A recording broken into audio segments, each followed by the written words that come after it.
সাদা ধান, সাদা সিঁথি, নগ্ন শীত ও অন্ধকার, আদিগন্ত সাদা কুয়াশা ভেজা জীবন। তবু পুটু ঠাকুমা রং ভালোবাসতো। রঙের টানা ভরণ দেখে নিশ্চিন্তে বলে দিত, বোধ হয় বর্ষা এসে গেল। পলাশের প্রথম কুড়ি ফোটার আগেই জানিয়ে দিত, ফাগুন আসছে, পিচকিরিতে রং ছুটিয়ে। এমনই মনোরম একজোড়া চোখ ঠাকুমার। ওপাড়া থেকে নন্দু এসে বসতো ঠাকুমার দাওয়ায়। অন্ধ ছেলেটির চোখে শুধুই রাধার নীলাম্বর, কিংবা মৃত্যুর মতো কালো ইলো চুল।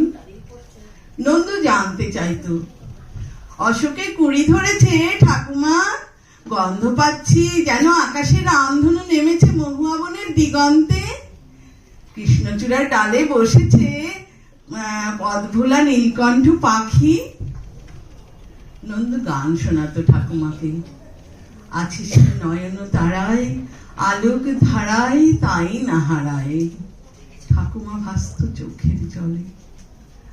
আলোক ধারা যে চোখেও দেখলি না বাপ, দেখলি না কালো মেঘের কোলে সাদা বক ভেসে গেলে তুলি খুঁজে পান না যামিনী রায়।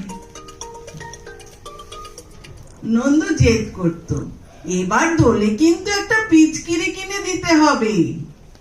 সে না হয় দিলাম, রং দিবি কাকে? তোমাকে রঙে রঙে ভিজিয়ে দেব তোমাকে। দোলের পিচকিরি কিনতে গিয়ে ঠাকুমা চোখ দুটো দান করে এলো, যেন তার মরণের পর এই চোখে রং দেখে নন্দু।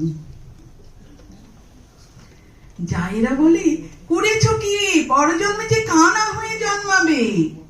পুটু ঠাকুমার হাসিতে ঝিলিক মারে রং বাক্সর পৃথিবী।